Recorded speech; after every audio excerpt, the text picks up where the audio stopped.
आज सुबह प्रातःकाल उठने के बाद अनुलोम विलोम और कपालभाति के साथ शुरू कर देता हूं मैं अपनी एक्सरसाइज, क्योंकि जब तक सुबह सुबह उठकर जमकर पसीना न बहाओ तब तक मेरे दिन की शुरुआत होती नहीं है। और फिर सुबह सुबह एक्सरसाइज करने के बाद आ जाती है गजब की स्फूर्ति। और आज भी सुबह सुबह बढ़िया सी चटक धूप निकल आती है। और फिर खेत खलियान का एक चक्कर लगाने के बाद मैं फटाफट से किचन में आकर पिताजी के लिए एक गिलास दूध गर्म कर देता हूँ और फिर उसमें एक चम्मच ड्राई फ्रूट पाउडर मिलाकर गर्मा गर्म दूध का गिलास पिताजी के हाथ में पकड़ा देता हूँ। और फिर बेटे के हाल समाचार पूछने पड़ोस की मामी भी आ जाती है। और आजकल ठंडा भी अच्छा खासा हो रहा है तो सिमरन जी फटाफट से गर्मा गर्म गुड़ वाली चाय भी बनाकर ले आती हैं। और फिर चाय चुई पीने के बाद मैं भी थोड़ी देर धूम में मामी के साथ गप्पे सप्पे मारने के लिए बैठ जाता हूँ। और जैसे ही मामी अपने घर की ओर प्रस्थान करती है तो श्रीमती जी कहती है, लक्ष्मी महारानी का दाना खत्म हो गया है, आप फटाफट से मार्केट जाकर लक्ष्मी महारानी के लिए एक कट्टा दाना लेकर आ जाओ। मैं भी तुरंत श्रीमती जी की आज्ञा का पालन करते हुए फटफटिया उठाकर पहुंच जाता हूँ सीधे मार्केट। और मार्केट पहुंचकर सबसे पहले शू स्टोर में जाकर पिताजी के लिए एक जोड़ी लाइट वेट सैंडल खरीद लेता हूँ। और फिर दाने का कट्टा फटफटिया के पीछे रखवाकर सीधे वापस आ जाता हूँ घर। और घर आकर पहले तुरंत दाने का कट्टा उतार कर उसको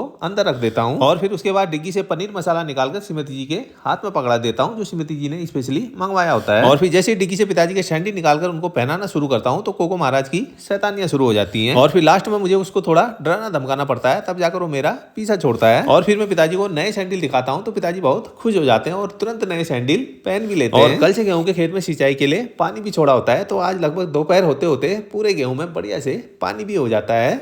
राधे राधे।